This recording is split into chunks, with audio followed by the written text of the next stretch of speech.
بۆ قسەکردنی زیاتر لەبارەی بارودۆخی عێراق و پێشادەکان بەڕێز مەسعود حەیدەر ڕاوێژکاری سەرۆک بارزانی لە ئەستۆدیۆ لەگەڵماندایە. بەڕێز مەسعود حەیدەر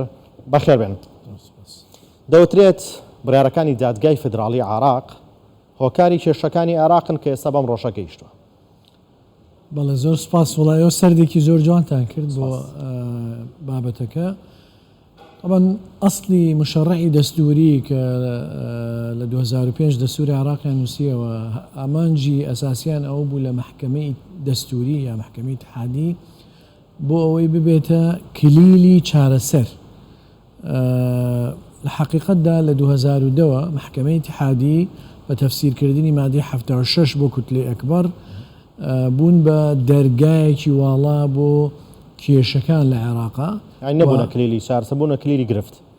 بوونە دەرگایەکی گەورە بۆ گرفت، نەکلیل بەڵکو دەرگایەکی گەورە لەبەرەوەی تەفسیری کوتلەی گەورەیان بە شێوازێک کرد کە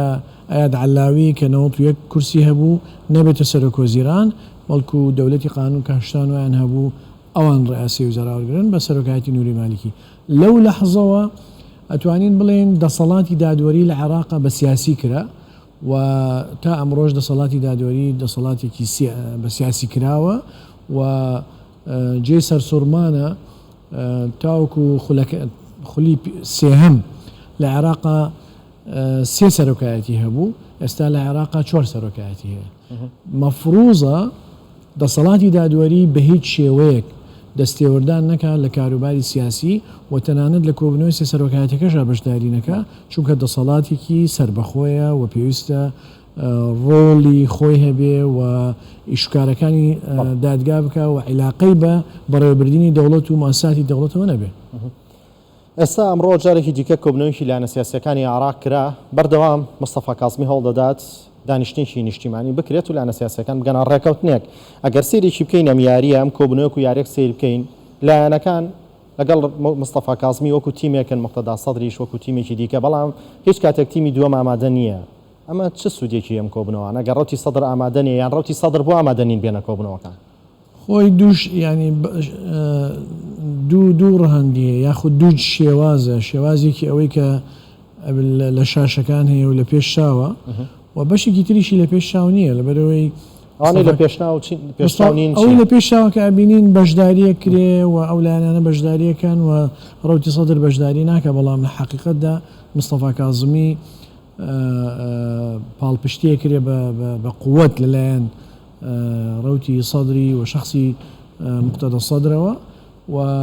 ئیش بۆ ئەوەکە و ئیشی بۆ ئەوەش کرد کە حکوومەتەکەی ئەم بمێنێتەوە و ممکنە ئەو لە نەتیجای پێی خۆش بێ ئەو مبادرەی کە کاظمی تەرحی کردووە بۆ چارەسەرێک نەجاحەت بێنێ بۆی ببێتە کریدیتێک، کارتێک بۆ بەهێزبوونی ئەو لایەنەکانی تر ناچار بکە بە قبولکردنی بۆی لە دوای ئەربعینیەی عاشورا کە چاڕوانە کرێ دانوستان دەست پێ بکاتەوە و ممکنە حکوومەتیش تەشکیل بکرێ، بەڵام محەممەد شیع سوودانی نەبێ، بەڵکو ئیطاری تەنسیقی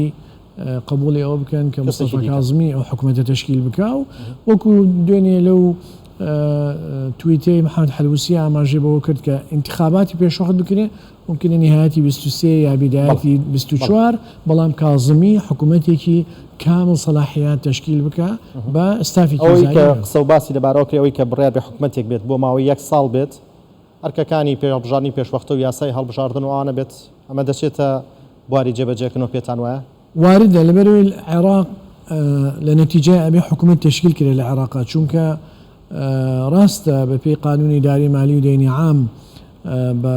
1/12 موازنەی ساڵی 2020 ئەتوانێت نەفقاتی تەشغیلی خەرج بکە حکوومەت، بەڵام فائزێکی مالی زۆر هەیە و ممکنە فائزی مالی ئەم ساڵ بچێتە نزیکەی 7 ملیار دلار، ئەو پارانە ئەبێ بۆ پرۆژەکان خەرج بکرێ و پرۆژەی نوێ حکوومەت بخاتە پلانەوە، بۆی عێراق پێویستی بەوە هەیە ساڵی داهاتوو قانونی موازنەی هەبێ و لە نەتیجەشە ئەگەر حکوومەتەکەی کامل سەلاحیات نەبێ، پەرلەمانیش ناتوانێت ئەگەر پەرلەمان تەفعیلیش بکرێتەوە دانیشتەکانیش دەست پێ بکاتەوە، پەرلەمانیش ناتوانێت محاسبەی هیچ وەزیرێک بکە و بە دوواداچوون بۆ ئیشوکارەکانی بکە وەکو دەورێکی ڕقابی لە ناو دەوڵەتی عێراقیە. هەڵبژاردننی باردۆخی سیاسی عراق دەرەنجامی هەڵبژاردنێکی پێشوەختەیە. ئێستا جارێکی دیکە داوا دەکرێت هەڵبژاردنێکی دیکەی پێشوەختەش بکرێت. زەمان چییە لە عراق دەم لایەنە سیاسیانەی عراق جارێکی دیکە پێکەوە گونجێنەوە پێکەوە کار بکەن پابەندی ڕێکەوتەکانیان بنکە لەگەڵ یەکترەکەن. بە کورتیەکەی بارودۆخی سیاسی عراق گرفتەکە ئەوەیە لایەنە سیاسیەکان متمانیان بە یەکتری نییە یان هەڵبژاردنی پێشوەختە گرفتەکە چارەسەرەکە. خۆی چەند ڕەهەندێکیە یەکەمیان ئەم قانونی انتخابات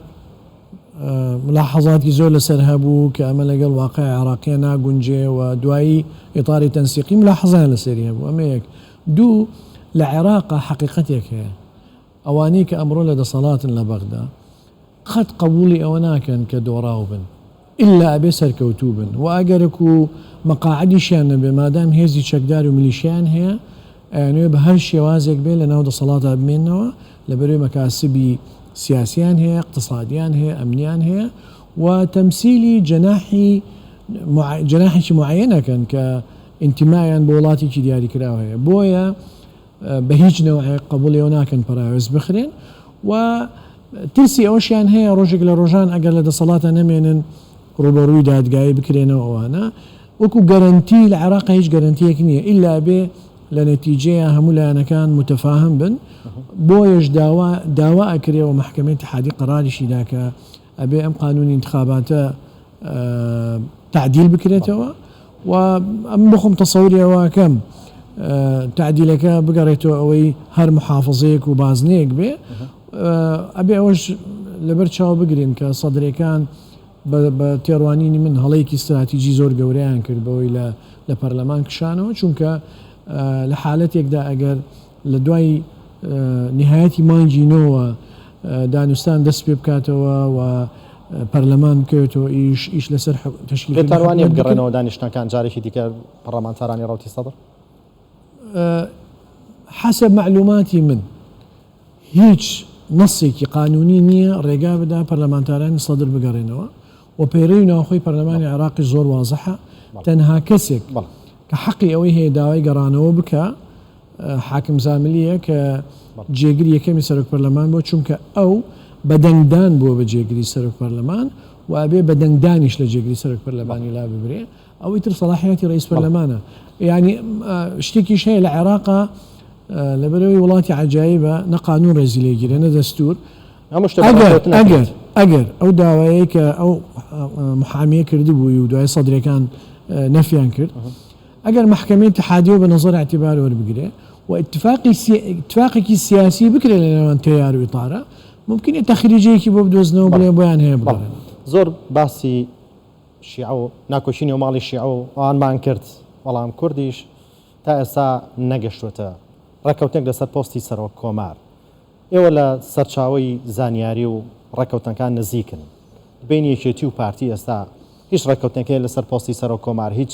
کارێکیان کردوم جارە بە یەک پاکێز بگەڕێنەوە عێراق وڵام پێشەوە جوابێ پرسیارە بدەم و یەک شتێکی مهم ئاماژەی پێ بکەین ئێمە ئەو ململانی ناوماڵی شیعە من باسی ڕەهەندە سیاسیەکەیەکین بەڵام حەقیقەتێکیش هەیە ئەوش کە پشت پەردەیە ئەو ململانی ناوماڵی شیعە ڕەهەندێکی عەقائیدی هەیە علاقەی بە دوو مەدرسەی جیاوازەوە هەیە بۆ مەرجعیەتی دینی شیعی و ڕنگدانەوەی هەیە لەسەر واقعی سیاسی و ئێستا ئەو ململانی لە نێوان تەیار و ئیطارە هەیە هەوڵی ئەوە درێت چی لایەنێک مەساحەیەکی دیاریکراوی هەبێت بۆ قۆناغی داهاتوو بەنسبەت هەرێمی کوردستانەوە ئەمڕۆ کاک سعدی قسەیەکی کرد لە یەکێک لە عینەکانە کە هەرێمی کوردستان بە ئەبێ پارتیوەکێتی ئیداری بدەن بەڕێوە ببن هەرچەندێک ململانەکان هەبێ و هەرچەندێک جیاوازی بیرروڕا هەبێ لە نەتیجای پارتیوەکێتی ئەبێ لەسەر هەموو بابەتەکان لە ناوخۆی هەرێمی کوردستان و لە بەغداش بگەنە ڕێکەوتن من بۆ خۆم تەسەوری ئەوەکەم لە ماوەی ڕابردووە جەنابی سەرۆک هەوڵی زۆری داوە بۆ معالەجەکردنی ئەو بابەتانە و قەناعەتیشم وایە ئەگەر ئەو شکالیەتانی ناوماڵی شیعەیەک لای بێتەوە و پرۆسی سیاسی بەردەوام بێ لەسەر پۆستی سەرۆک کۆمار ڕێکەوتنەکرێ لە نێوان پارتیوەکێتی بۆ پێشەوەی ئەوان یەکلا بنەوە کورد خۆی یەکلا ناکاتەوە بۆ یۆکو لەمای ڕابردوە جارێکی دیکە نەڵێن کورد خۆی یەکلا نەکردوێتەوە بۆ ئێمەش تو تووشێن بارودۆخە بووین ئێستا یەکێتی و پارتی نزیکن لەوەی بگەنە کاندیدێکی هاوبەش یاخودنا. بەڵێ ئەگەنە کاندیدی هاوبەش هەر کاتێک پرۆسەی دەستپێکردنەوەی دانیشتەکانی پەرلەمان دەستی پێکرد و گەشتە ئەوەی کە ئیتر حکومەت بەرەو تەشکیلکردن بڕوە پارتی وەکێتی لە نەتیجە ئەگەنە کاندیدێکی هاوبەش. زۆر سپاس بەڕێز مەسعود حەیدەر ڕاوێژکاری سەرۆک بارزانانی لە ستۆدیۆ ئامادە بێت. سپاس ئامادە بن.